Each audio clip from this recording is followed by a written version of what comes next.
there are several benefits. One, most of these vegetables are produced over a very short period of time. Like, for example, kunde, which is cowpea leaves.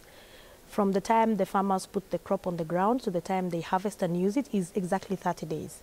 It means then the farmer can have multiple production over the year, increasing their incomes. But secondly, when you look at the climate change effect now, it means then they can quickly react and produce a very fast crop. For the farmers, of course, they also end up consuming the same product, and these vegetables are known to be highly nutritious. We have been involved in a research project before, and we were able to prove, for example, that the spider plant is quite high in iron.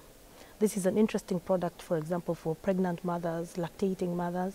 And so among many, many other benefits, these vegetables are very, very useful.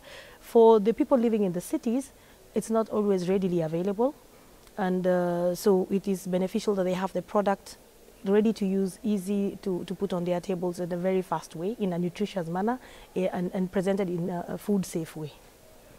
I hear a lot of discussions about the African indigenous vegetables being nutritious, but we need to be able to demonstrate that. And to demonstrate that, it means we must be able to have a standard production, a standardized product.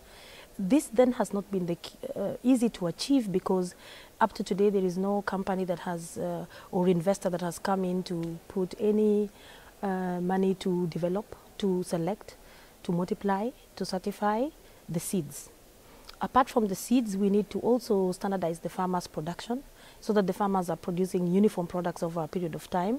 And this needs also other inputs to be brought into place. This has been a big challenge for us. And from one packet of vegetables to the others, then you have taste differences, color differences. So it's easily obvious that then your product cannot be given the proper food label certification, or may enter the market and have issues. So that's the first bottleneck. The second bottleneck is, although we are able to mobilize a large number of farmers to produce for us, the production systems are still very rudimentary. The farmers are not properly organized to produce the volumes that we need in the right quality, in the right quantity, using the right production practices. And so we need to think about how can we then organize our farmers, first and foremost, to produce efficiently high quality products in volumes that are make economic or economic sense for a business case. The third challenge that we've faced is post-harvest losses. You will not believe it, but we transport 65% losses to the factory, and we have to find a way of disposing it off. And this becomes a challenge, because we should be able to reduce this to less than 10%, because it means then part of the losses that the farmer is facing are purely from post-harvest losses. So it's a whole lot of factors, from the storage conditions of the farmers, just transportation systems of the farmers. The volumes that the farmers are producing do not justify transporting the product all the way to the factory. During transportation, there is spoilage. So this is one big challenge. And the fourth challenge we face is that, as you mentioned earlier, neglected. Our governments, our local governments, our national governments have really turned a blind eye to the whole issue of indigenous products.